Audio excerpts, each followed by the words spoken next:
Welcome, ladies and gentlemen. We are once again live down here in the Bear Cave Studios for another episode of the Sports Frenzy podcast, The Frenzy. With me, your host, Freddie Aloso, with my co-host, Joey the Eagle. What's going on, Joe?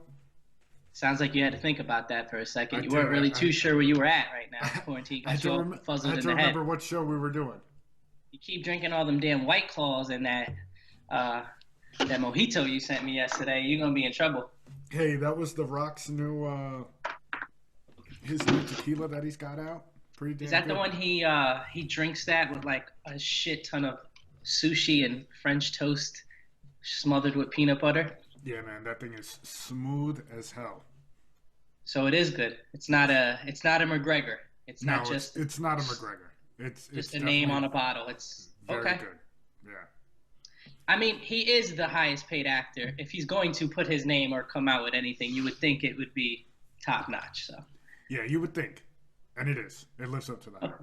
All right, I might have to give it a try. The Super Bowl commercial that he did with what was it, Gronk and all those guys, Jimmy Johnson, and stuff like that. Now WWE champion Gronk. You address him as such. Well, 24/7 champion. There's a difference. Well, whatever.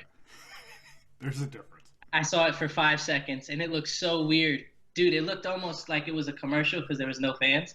Yeah. And then he fell, and I don't know, man. It's just, when I was younger and I watched wrestling, my mother crushed my dreams when she told me that it was fake. Like, that shit was real as hell to me. Like, Rey Mysterio did just whip Big Show's ass. That's what I saw. Nice. But then she told me it was fake. And when you see it with no fans, God, it looks pretty fake. Yeah, it was definitely tough. It was weird because especially WrestleMania, like we're gonna get into this on the show later this week, the sold out show. But like the fans, they feed off the fans, and then when you've got nothing there, it's so weird, just weird. Yeah, it's I give them credit for going out there. Yeah. And from what I read, I heard 2 or 3 of the fights weren't too bad. That Undertaker fight seemed to blow up my timeline. I don't know if. Yeah, it was more like a movie. That one and the John Cena one, they were like short films made into matches, which was pretty cool. Yeah, I mean, you got to do something, right? Drum up some excitement, kind of replace the missing element of the fans. So I give the WWE some credit there, and still having their event go on. I'm sure they did good numbers. I didn't get a chance to look at it, but what else is really going on? Although kudos to every other sport for realizing that this is a great time to replay a lot of really good games. 100%. NFL, I just watched NBA. the Vince Young, Matt Leinart Rose Bowl because when I watched it, all I remembered was a lot of points. I didn't remember, and Reggie Bush was my favorite college football player, probably of all time now that I think about it. Yeah, so I just remember him being at USC tearing it up, and I was like, dude, it would be so cool to rewatch that game. And they had it up there, Vince Young, Matt Leinart. You almost forget Vince Young was as good as he was at Texas. It was True, man. It was good, man. It was a cool game to rewatch. Anyway, over the weekend they replayed the Kobe's last championship against the Celtics. Emotionally, I'm just not ready for that. I just can't do it yet. In a couple I tuned in years, for a couple minutes, I was like, I miss Kobe. Yeah. Nah, it's like I said, I'm not gonna act like a fake Kobe fan. I never was a huge Kobe fan growing up, but I respected his game, and obviously when he was on, he was much CTV, right. must-watch TV. And with him passing not too long ago, I just am not quite ready to be watching some of his highlights. I feel you, man. I did go back and watch, speaking of like events to go back and watch, the Super Bowl Dallas versus the Bills in the Rose Bowl back in the day. That was, I remember watching it as a kid. That was I was still swimming upstream. Yeah, I was a huge Troy Aikman fan back in the day. No! Don't you do that. You were a true Dallas fan back in the day. I was. I won't lie to you. Okay. I have the old school Bugs Bunny and Taz towel for the Cowboys. I was Aikman, Irving, the three-headed monster. Those were my dudes. But it was cool to go back and watch that again. Yeah, I've probably watched every single Eagles game from the past 2 years over. Um, so that was kind of cool. Haven't dove into too many old basketball games, Mhm. but I'll probably start doing that. I watched the '92 Olympics all over again. You might not So have to yeah, do it for too long. Another month or so, and we I should got start time, bro. getting we I we got should time. start getting stuff back. Hopefully, Where, where the hell am I going for another month? That's plenty of time. yeah. And I speaking of, tell you what. Listen, before you go on, I've worked more now that I don't have to go to my job. Being Mhm. at home, I will never ever look at a stay-at-home mom the same way again. word man, And I don't even have kids. I just got a fur baby running around the house. But this cleaning up and keeping up with the house mess, this is nonsense. This is ridiculous. There's laundry doesn't stop. Dishes never stop. yeah, This dog walks to and from the kitchen and just anything he finds outside, he brings inside. It's it's a lot. you gotta love it, man. Got to love it. But let's jump into it, man. UFC 249 next weekend. It's happening. 100%. It is going down Right. on tribal grounds in California. They haven't announced exactly where yet, but it is happening. We get Gaethje versus Ferguson. We spoke about it a little bit last week that Khabib can't get out of Russia due to all the restrictions and all that stuff. So we will not get Ferguson and Khabib. We probably won't see Khabib until at least June after Ramadan. So, Gaethje, Ferguson, who do you got next weekend?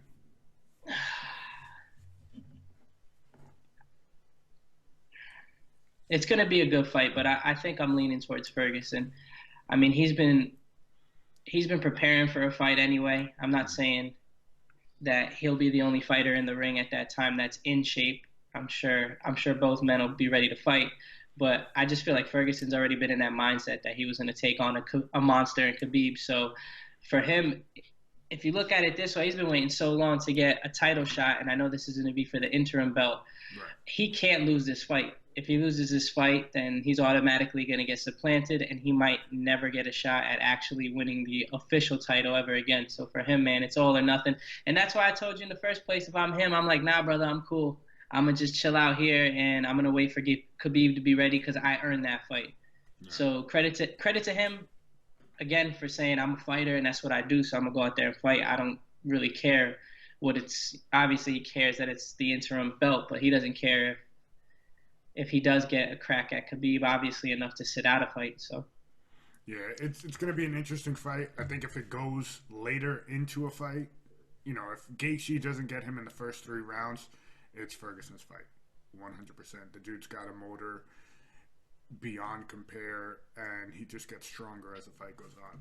So if this fight goes more than 3 rounds, if Gaethje doesn't put him away early, I've got Ferguson all day.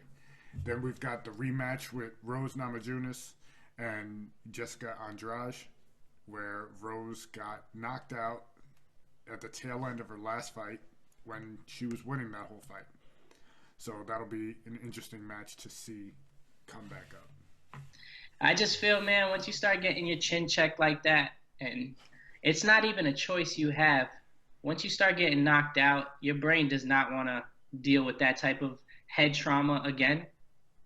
So it'll literally start telling yourself, it'll just be like, man, listen, I'm done with this. I know what comes next, and we are not going to relive this movie. So I'm going to just shut you down early. Yeah. And that's why you see a lot of people, once they get knocked out, sometimes the very first time they get knocked out, they're never the same fighter. But, right. It's something you can never really, that's something you can't work past. Once your brain and your head has suffered enough trauma, and its main prerogative is to protect you, it's going to do it at all costs, and that's going to be you getting knocked out by punches that other people are going to look at and be like, dude, how couldn't you used to be able to take a punch like that on the chin? What happened? Well, you have no control over what happened, so we'll see. Hopefully she's able to bounce back. Yeah. And then, UFC says that once they are back with this fight, they are 100% back week in and week out putting on fights. They have, whatever tribal grounds in California for this fight. And then starting after that for international fights, Dana White is renting out an island. Now, is he buying it or is he renting it? Because he was flexing like he was buying it. Yeah, he was flexing like he was buying it. I don't know what official word is going to be on whether he's buying it or whether he's renting it. But now, listen, he's from a business perspective, yeah, it makes sense to just rent it because you're probably not going to need it for that long. Exactly. But it'll be interesting to see. Again, man, with these sports, I understand they want to get kicking off, and this is kind of a race to be first. Right. The NFL's got an inside track in that the NFL draft is something they can do virtually, which I'm sure we'll get into later. Right. But as far as live events, UFC is looking at this as to put their stamp on, hey, guys, look, we're here. And they're going to attract crazy viewership, and a lot of fans that maybe weren't interested in the UFC before might give it a try. So I get it. But all it's going to take is that one person that somehow, is infected. I know they're planning on testing everybody before they get there, and they're going to have it probably on some crazy lockdown as far as security goes. Once you're in and you can't leave. But it's a big risk because all it takes is one person, and God forbid that one person infects somebody and they die, and they have a direct link to any of these organizations, and it is going to go down big time, man. It's going to be not crazy. In a good way. And if I'm the UFC, I don't put this on pay-per-view. It wouldn't make sense. But they are, aren't they? I think that's the word coming down right now. But if you're UFC and you're smart, you throw it on ESPN, you get a shit ton of views, and you blow up. You're the only live thing on at the moment that's new, that's live, that's got everyone's attentions, everyone's eyeballs. It's perfect. And even just on a more humane side, people out there are struggling, and your whole avenue to kind of fit this into not looking like you're just being the company that's trying to vacuum more money in and be the first to get, like you said, more eyes on it. A lot of sports are like the NBA are saying, no, we're trying to use this as an outlet for fans, right, because they want to get away from all the current shortcomings that are happening around the world. But then you're going to have it on pay-per-view, and you're going to expect people who, some people, I don't know the percentages right now, don't even have jobs or know if they will have jobs at the end of this. Right. And you mean to tell me that they got to make a decision on whether to get, water, food for however many months or days into the future, as opposed to paying to watch your event? If you really are doing it for the people and for them to get away from it for even a few hours, then I think it would just be a smart business decision. You're going to take it on the chin now, but obviously they got money if they have enough to rent out an island. Right. I think you'll take one step back to take two steps forward as far as being able to market it as something that you're doing to help fans and people get away from whatever they're dealing with in their personal life. Yeah, I completely agree with you, man. Now, UFC is not the only one that's starting to ramp back up, starting to put a plan in place to get. Did you just say pimp? Pan. I said pan. Oh, I think you said pimp. But starting to get a plan in place to get stuff back up and running. MLB is in talks with the Players Union to start getting players back into spring training as early May, and then starting the season soon thereafter, playing most of the games. I don't know if all or however many they would do, but in the state of Arizona. This goes along with what we were talking about. You got to lock everybody in.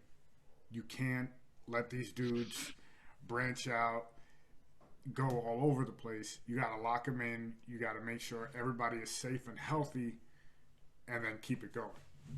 My only issue, and why I feel like sports like boxing, UFC, even golf, tennis, I'm trying to think. Well, golf not so much because you actually have to put it at a venue that people are familiar with or know about. But there's just so many people involved in one baseball team. It's true. Between the trainers, the coaches, the staff, the associate coach for the assistant coach for the hitting coach. Like, bro, there's there's so many people on one baseball team. How are you going to possibly figure out a way to keep them all in one centralized area without one slip up, without one person thinking, yo, you know what, I'm tired of being here. I'm going to go cut out real quick, get some food, whatever. And then that could be a hotbed for it. You know, it's already spreading like wildfire. I just think there's just so many variables. And one other thing I find interesting is you have a league like the NFL whose season starts later than all these other sports that we're currently talking about. Right. And they're not coming out making any bold proclamations that they're going to start on time. I mean, they have said that they would like to, but they're not looking to have their normal training camp, their normal preseason camp. So why is a sport like that so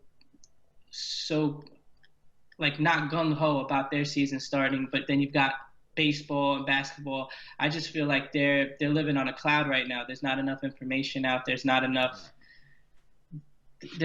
information out for them to make an informed decision like that.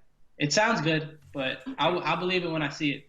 And, you know, we got MLB talking about it. We got the Korean League starting up now. They're going into spring training. You've seen the pictures of their players in spring training with masks on and, you know, starting up there. NBA is talking about they don't know if they're going to start up again. They don't know if they're going to be on a hiatus. Whatever the case may be, they're talking about possibly Vegas if they're going to start doing games, bringing all the players to Vegas, so on and so forth, basically along the same lines of MLB. But I read somewhere in the bylaws of the NBA, if the season were to end now and they call the season off, the proclaimed champions would be the Lakers, based on record and so on and so forth, based on the bylaws of the NBA. Okay, cool. I guess, I mean, there's going to be the biggest asterisk of all time. You're never going to, when people talk about LeBron, when people talk about AD, when people talk about the Lakers franchise in general, I don't think that they're going to acknowledge it as any type of achievement other than we got, I don't know, I guess you can call it maybe even like a consolation prize because the season was over and we finished up top of the rankings. No. But for me, I know they want to, for basketball and for the NBA's sake, they don't want to have a year where there was no champion. But I just hope they figure out a different way to do it, because just handing it to the team with the best record, when you have a whole bunch of teams like the Clippers who were focused on load management and getting, you know, it's just, to me, it's not fair. If you would have told all these teams, oh, by the way, bro, after All-Star break, we're just going to end the season. Whoever has the best record, have at it. You can be a champion. I think a lot of teams would have structured the way they ran these games a bit differently. So I think they have to come up with a better idea. Yeah, I think they got to come up with a better idea. I think we will see the NBA play into the summertime, and we'll see some basketball later on this year, or in the middle of this year, hopefully, once things start to settle down and all that stuff. Now, NFL, we've got plenty of news, plenty of trade rumors, draft news, all that good stuff for you guys. So let's jump into it. We have the draft will be going on time. It will be virtual. All teams will be at home, shelter in place. EA, I believe, is coming up with a virtual, acceptance for each of these players. They're getting all the face recognition, all that stuff, so that we still will see them come across the stage. Before you, because you know me, actually, I just got done this morning playing 2 games of my franchise mode. So a couple of the things that have been complained about within like EA and the Madden world is that there's a lot of players, even in this rookie class, even some star players. I mean, up until this year, they didn't have Greg Olson's real face on, which looked really weird. Right. And I get it, something that the player has to agree to it as far as being in that same place at the same time. And I don't know the way in which they actually get them into the game, if it's easy, if it's not easy. My point being is a lot of people have been complaining about the franchise mode because when you do the draft, I mean, there's nothing. It's just a blank screen with a stage, and then the player appears, and it tells you where the college is. So this goes to show that they've been really working on stepping up their franchise mode, which I think is awesome. I know I love playing the franchise mode, and they really haven't done anything the past few years to upgrade it. I think the fact that 2K will be stepping back into the football world has a lot to do with that. Yes, sir. And another cool thing that I like that they're going to be doing with the EA and the players walking to shake the commissioner's hand is the players are actually going to get to decide how they interact with the commissioner, which I think is pretty dope. So like you can do the Vita Vea where he, picked him up, and gave him like a bear hug, or you can do like the chest bump. You can give him just a regular handshake, dap him up. So it'll be fun to see what EA does, and I think that it's definitely you don't do that and then not put it in a Madden game. So I'm definitely looking forward to playing that. Right. And the new consoles are dropping soon. So yes, new consoles are dropping soon. I believe last night PlayStation released their new controller. It looks very similar to the Xbox One controllers. So. In one of the comments for the picture that you sent me, someone was like, "What in the Xbox is going on here?" I started rolling. That's funny, man. We got some proposed rule changes still coming down the pipe for the NFL 2020 season. The rule change that they're proposing is to have a skybox judge, very similar to the XFL. That goes along with each crew has their own skybox judge that can help instead of having to call into New York, not knowing, how the game's being officiated at that moment in time or throughout the game. You're just getting in and out. You would have a judge in a skybox who's there, who's feeling the atmosphere, knows the crew that he's running with of officials, to be able to judge how the game should go if there's a missed call or whatever the case may be. Also, another rule that hasn't been re-upped is that pass interference instant replay rule. Nothing has been said about that. It looks like that one's going to fall by the wayside. What do you think? Listen, so the first rule in which you said there would be a proposed sky judge, right? So even more than just what's going on the playing field, as far as being able to make the time span in which they actually do the replays a little bit faster than what they are in the NFL. When you're watching a game, and it happened during the Eagles Super Bowl on the Zach Ertz play where he dove for the touchdown, and it happened in the same game when Corey Clement caught the ball in the back of the end zone, and they weren't sure if it was going to be ruled a touchdown or not. Right. So if you watch a replay in basketball, they do a great job of having I forgot the guy's name, but he's like the lead official for all of them. Right. Like he runs the union there, and the actual commentators get to talk and have dialogue with him about the play that just happened. The reason why I'm bringing that up is because you have a lot of people that are watching these games, maybe not for the first time, but they're not avid NFL fans. And if I wasn't an avid NFL fan and I'm watching a game and you got the two guys that are being paid to commentate on this, both saying it's a touchdown, you can't hear what the refs are talking about or who they're talking to. And then the refs come back and say, no touchdown. As a fan or somebody viewing the game, I'm like, dude, these people aren't even on the same page. Right. The two people that are getting paid to tell me what's going on both guessed the same opinion, and then the opinion coming down from wherever this booth is or for whoever they're calling is completely opposite. There's no – and the NBA has it right. When there's a play like that, they phone right in. They're able to talk to the guy, and he's actually able to explain to the announcers, his point of view and why the call is the way it is and why he thinks it'll be that way. So I think it'll clean up a lot of it because it doesn't look good as a product. Like I said, when two people that are highly respected have one view and then the refs come out of nowhere, you don't hear an explanation why or where they got the opinion they got, and they come out with something completely different. It's like, okay, what did I miss? I think what you should do is what the XFL is doing, where you get the view from the booth. You hear what's going on. You can hear them talking to the refs. There's complete, just transparency between what's going on, the refs, the commentators. You get to see what's going on the whole time and how they're deciding, what they're seeing, how they're interpreting it.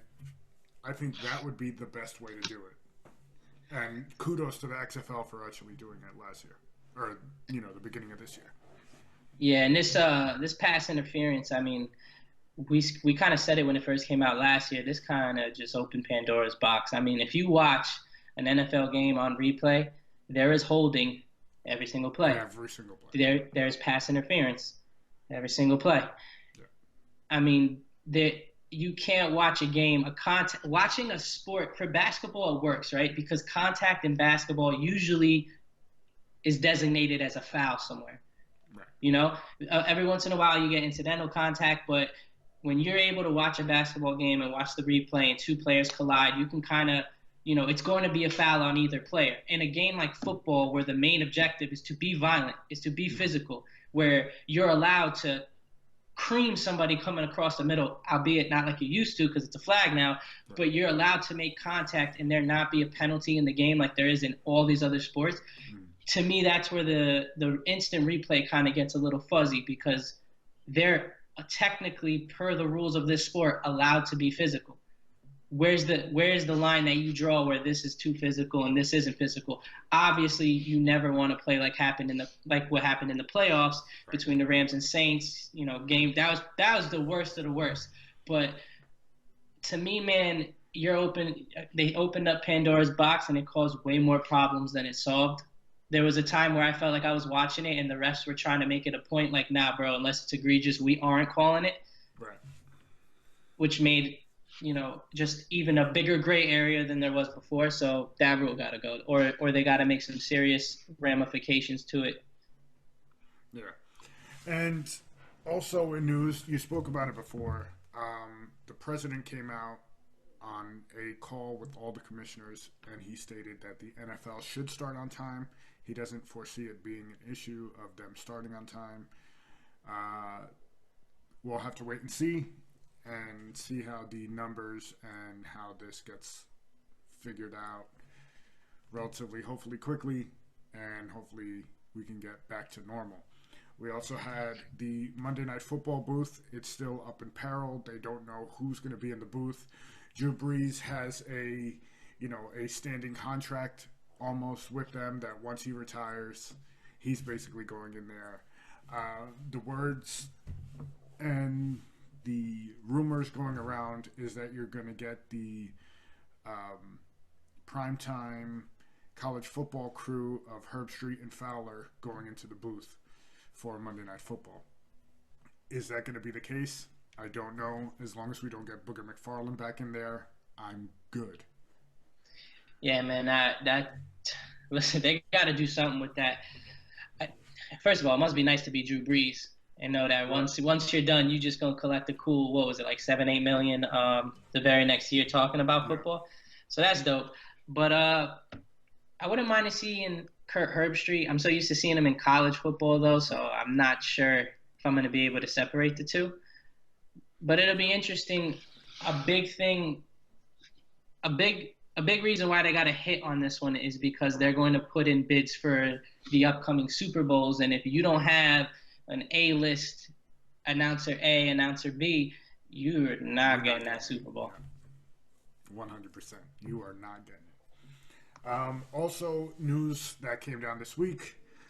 I don't know if you guys have seen it yet. We will throw up pictures on the Instagram page and Twitter and all that stuff. The new jerseys have been released for the Tampa Bay Bucs and the Atlanta Falcons. I think the Bucs uniforms, they kind of dropped the ball. They do look fresh. They look dope, but they are exactly the same as the early 2001s. Not much of a difference. I would have loved to see them throw one of the creamsicles in there with the old school logo, helmet. I feel like that would have been super fresh, especially now that you have the chance to sell out jerseys with the arrival of Tom Brady. It would have just made the most sense. Atlanta's jerseys look very similar to the Atlanta Hawks jerseys, in my opinion, with the ATL written across the front. What's your thoughts on these, Joe? I mean, I don't know who they got. I don't know who they paying to make these jerseys, but I really wish that they would listen to the fans sometimes. I think for Atlanta they came out and said, "Oh, this is what we've come up with after listening to our fans." I've seen so many better looking jerseys made from like Joe Schmo in his basement. Yeah, man. And if you got a fan base that's clamoring for you to go back to a certain colorway, like the creamsicles for the Tampa Bay Bucs, why would you not just do it? Why? They're the ones buying the jerseys. It would make more sense. Someone's making a lot more money than I am, and I'm sure they would be able to explain better why they chose to go the route they did. And I get that for the NFL, it's kind of like, for example, the Giants jersey, everyone calls it, they're known as Big Blue. So to do anything other than just an all blue standard jersey would kind of throw things off. Right. But I feel like if you're Tampa Bay, especially with the, like you said, Tom Brady coming, and this really being the first time they've been relevant since when was Gruden and Warren Sapp there? That was what, 2001? 1, 2, around there? Yeah.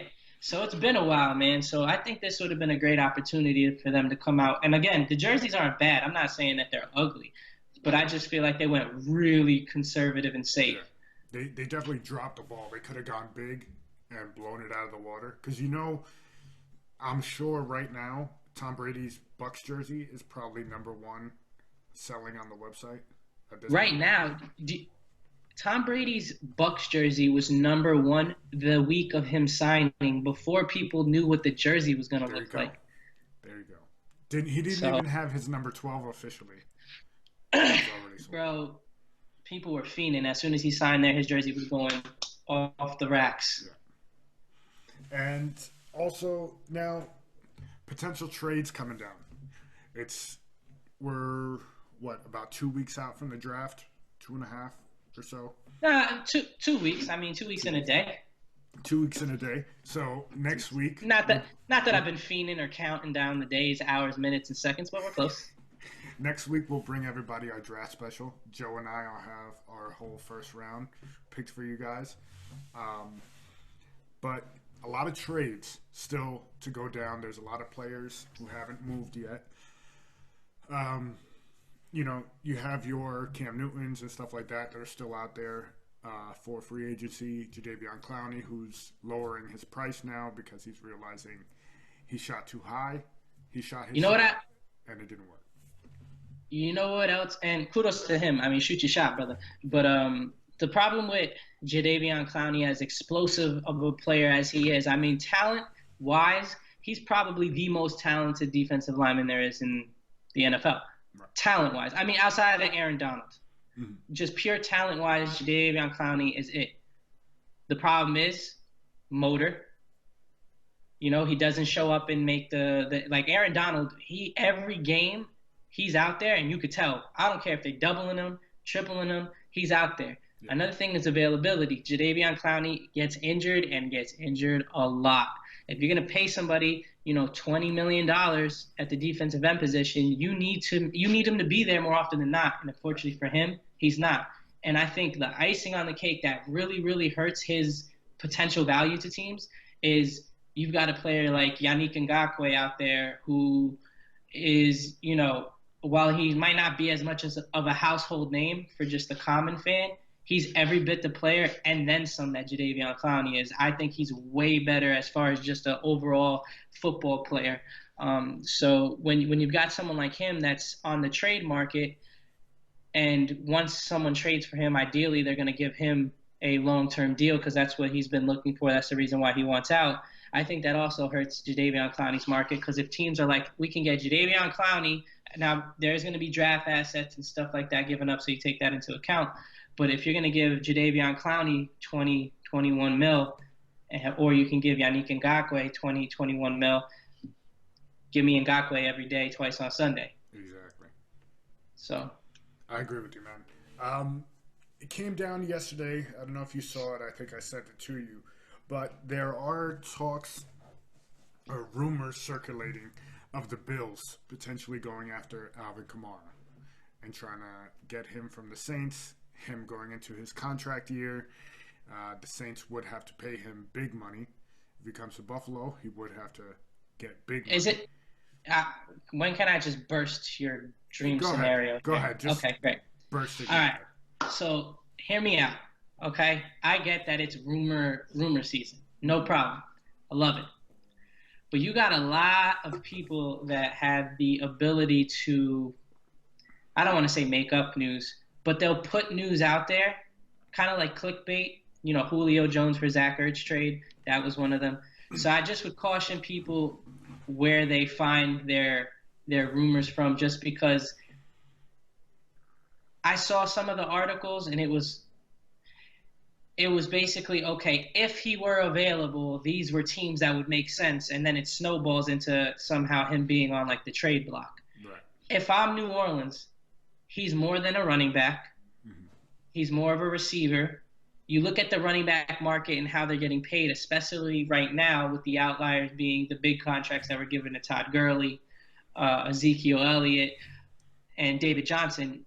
Right now is the perfect time for the Saints to lock him up long term, because he's seen what's out there. Right. So I don't think it's going to cost an exorbitant amount of money like people are writing online. Oh, it's going to be 14, 50 million. Show me a running back that's making that. Right. You know, he's also got to be realistic. Okay, cool. You want 14, 15 million dollars a year? No problem. How about they just franchise him for the next 2 years? It's very true. They franchise him in the next 2 years. They run him into the ground for 3 of those years. He's either going to be on the down slope of his career, or his value is going to take a tremendous hit, and nobody's going to want to give him that long-term money. So I get it. And Alvin Kamara is a hell of a player. And if the Bills could find a way to get him, all 32 teams should be interested in a player like him, because I don't care who you have at the position. It takes one injury, next man up. And he does so much for a team. But that's, I feel, the exact reason why the Saints aren't giving him up. I mean, they have Drew Brees right now, win-now mode. Why would you give up his second-best weapon? They just went out and got Emmanuel Sanders. They are trying to win a championship within the next year or two. So for me, it just doesn't make sense. I just don't see any way that they let Alvin Kamara out the door. It sounds good, and I get the dots that people are connecting because he's up for a new contract. But you also got to look at the context of where the team is at. If he was on a team, if the Giants suck and it's Saquon Barkley's, contract year, I could see them moving him, because they're not in win now mode. So I'd be very surprised if Alvin Kamara is on another team come opening day. Very. Now we've got a list of players that are out and available for trades. I'll just run down the list. We got Andy Dalton, Matt Breida, Cooks, Pettis, Trent Williams, Bill Price, Ngakoue, Rasul Douglas, and Quincy Williams. Wilson, sorry. It's all right. It's with a W. I got shitty handwriting. But oh, you wrote it down, bro? Come on, I screenshot. I wrote it down. But Andy Dalton, I think he's out of there 100%. It would make sense for him to go to New England with what they got over there. But now, I get it. Again, that one I could definitely see happening. But from what they're saying, they really like Stidham. Yeah. And if Bill Belichick has shown you anything, it's that when he likes a quarterback, he can mold them and kind of build them up to where they can be looked at as a franchise guy. I think long term, if they do like Stidham, there would be no reason to bring in Andy Dalton, because they're at a time right now. Trading for Andy Dalton right now with the weapons they have on offense, even though their defense is pretty stacked still. I know they've lost some players, but Patriots find a way to plug and play every year. I just feel like trading for Andy Dalton, there's just really no need for it. If you think Stidham is the guy, then you let him take his bumps and bruises now, and then you slowly build this thing back up into a monster in a couple of years. And you can use this time. I think getting Andy Dalton really doesn't do anything for the Patriots as far as this year and what they might be looking to achieve. I know every team's goal is to win the Super Bowl, but again, with teams like the Bills in their division on paper looking better than them, which I can't believe I'm saying. Yeah, you said it. You said it. Yeah, I know they still lost to the Eagles at home last year, but we won't get into that. Oh man. A guy that I like, Matt Breida from the 49ers. I know the 49ers have a stable of running backs, whether it's Tevin Coleman, Breida, Moser, Jarrett McKinnon is still there. I think they reworked his contract. Right. Breida's another guy, dude. My man's got some wheels. He does, man. 100%. He gets the ball and goes. I think a team that takes a flyer on him that needs a running back is really going to get a nice, pleasant surprise when they trade for him. And then with Brandon Cooks, good player, very, very much an injury risk though. Those head injuries kind of scare me. Yeah. He's missed a lot of time. He was up in Buffalo. Exactly. No, he's you know what I mean. But now. No, I know what you mean. I was gonna keep it moving. We spoke about Dalton before. I've heard rumors that Tua may fall come draft day. And if he starts falling like Aaron Rodgers did in that draft, do you see the Patriots moving up and trying to take Tua? Could I see it? Yes. Do I think Tua's going to fall? No. I just similar to what happened to Rodgers, I kind of feel like I'd have to see it to believe it, because when you talk about even in Aaron Rodgers' draft, the leash for GMs has become shorter by the year, right? Like you see head coaches and GMs get changed more than I change my socks. Like these dudes have a job 1 minute and then they're fired the next minute. So they're not worried or looking to get a guy, have him sit, learn the offense. They're willing to take that home run shot. And I think as a fan, we love it because it's caused more movement in players with trades, more movement in draft picks. But I think this plays into a player like Tua, where if you're Miami or if you're any of those teams, the Chargers, if you're any of those teams up there that is in need of a quarterback, the guy he's got a lot of talent. Yes, there is a lot of worry with, I think it's 3 or 4 injuries. You also got to take into account that he put up some crazy prolific numbers when he was playing at Alabama. But look at the team he was playing on. He had three. Okay, so 2 of his wide receivers are going for sure in the first round. Yeah. Then he had a third wide receiver. Yeah, and then he had a third wide receiver that could sneak into like the second or third round. So Alabama had a wide receiver core NFL ready. And if you look at his tackle, Willis, and a lot of the linemen, because that's what Alabama's known for, a lot of his linemen, he had all the weapons to succeed in college. So I'm very interested to see when he goes to a team that obviously, as crazy as it sounds, might not be as talented as the team that he was at in Alabama. He might not go to a situation where they have 3, high caliber wide receivers, even to NFL standards. Right. So I just don't see Tua falling though.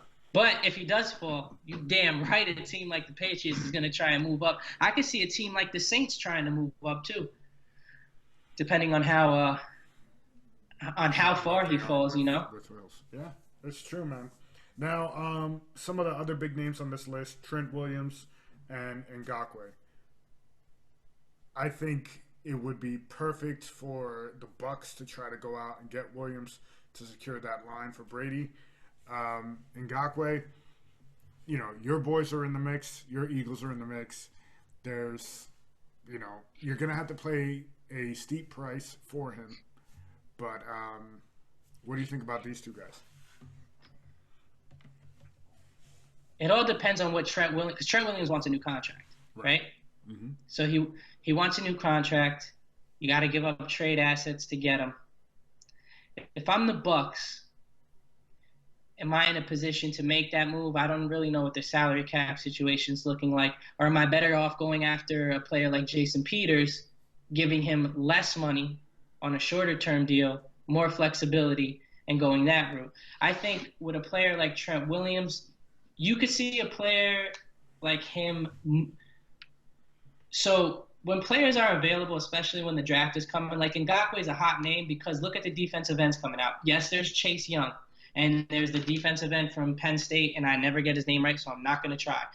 Outside of that, there's not really a lot of defensive end prospects that people are clamoring over. Right. But you look at the tackle position, man, I feel like out of the past probably 5-10 years, this has the potential to be the best tackle draft in that amount of time, in that time frame.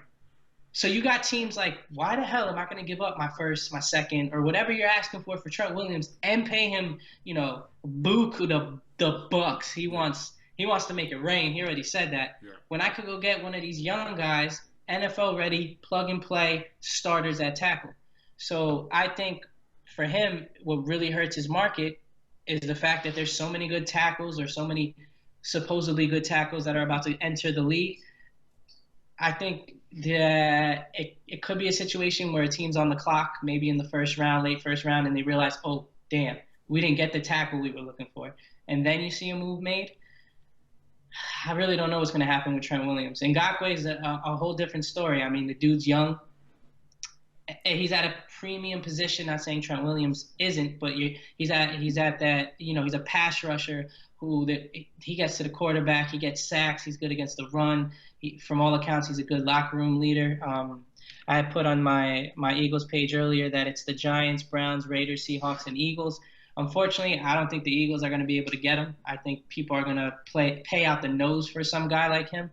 Of that list, I want to say Seahawks. It's interesting because they're still talking to Jadeveon Clowney, so maybe if they miss out on Clowney, they trade again. But they did give up stuff to go and get Clowney, so it'd be a lot of draft capital moved around and still not being able to secure that pass rushing spot. He did say that he wants to go to a primetime team. If you look at some of the comments he made, he wants to go somewhere where he feels like he's not a household name yet because he played in Jacksonville. I'm sorry, Bills game, you live in New York and you can't get a Bills game on TV. Just saying, bring them to Buffalo. You do realize that, right? Hey, you'll see a lot of us this year.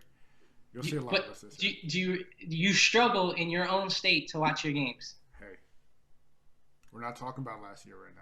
You're like Jacksonville. I don't live in the past, Joe. Bro, I don't live in the you're past. like Jacksonville with shitty weather. Whatever, man. We're going to be in the playoffs this year. I don't doubt it. From that list, man, I think the team that interests me the most, but it's, again, I don't know if he'd have a choice whether to as to where he goes. But if he ended up on the Browns somehow, and you have a defensive line of him and Myles Garrett, some of these other boys that they got on that defense. Don't they still have Olivier Vernon? I was trying to remember. I don't remember hearing his name going to another team, so I'm pretty sure he's there. So if I'm looking just from a fun factor as far as tuning in next year and watching him, blow up some offensive linemen, it'd be pretty cool to see him from that list go to the Browns. I know I could see the Raiders with multiple first-round picks going after him, though. Hey, did the Browns pull a getting rid of OBJ for Ngakoue? I'd have to see how the money works on that one.